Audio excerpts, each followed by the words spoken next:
शेरा वाली माँ, जय हो तेरी माँ। दुर्गा माँ दुख हरने वाली, मंगल कर दो काम। रोज सवेरे जपती हूँ उठ कर तेरा नाम। हे जग की जग जननी माँ, हूँ तेरी मैं दास। कर दो नैया पार हमारी, है तुम पर विश्वास। शेरा वाली माँ, जय हो तेरी माँ। शेरा वाली माँ, जय हो तेरी माँ।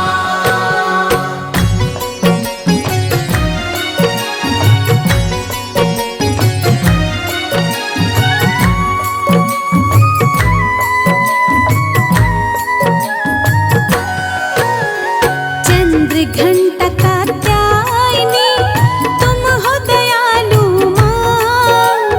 झोली सबकी भरना माँ, करना तुम कल्याण। तुमरे रूप अनेक है, अलग अलग है नाम। करती हो तुम मेरी माँ, पूर्ण सबके काम। शेरा वाली माँ, जय हो तेरी माँ। शेरा वाली माँ, जय हो तेरी माँ। दुर्गा शोक निवासिनी, ममता का है रूप। सती साध्वी संतवती, सुख की माला नूर। सदा सुरक्षित वो जन है, जिस पर माँ तेरा हाथ। विकट डगरिया पे उसकी, कभी न बिगड़े बात। शेरा वाली माँ, जय हो तेरी माँ। शेरा वाली माँ, जय हो तेरी माँ। महागौरी वरदायिनी, मैया दुख निदान। शिवपुत्री ब्रह्मचारिणी, करती जग कल्याण। शेरा वाली भवानी माँ, माँ सोहे तलवार। दुर्गा माँ मेरी करती है, दुष्टों पर बसवार।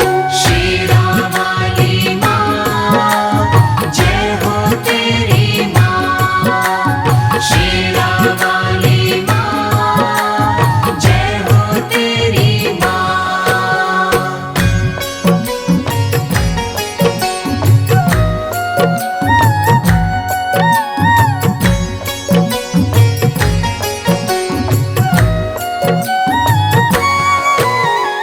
जगदम्बा जगतारिणी, जगदाती जगपाल।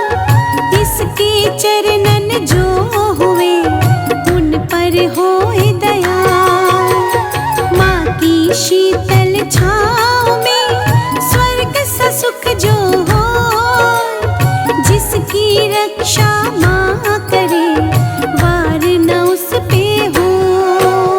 शेरा वाली माँ, जय हो तेरी माँ। शेरा वाली माँ, जय हो तेरी माँ।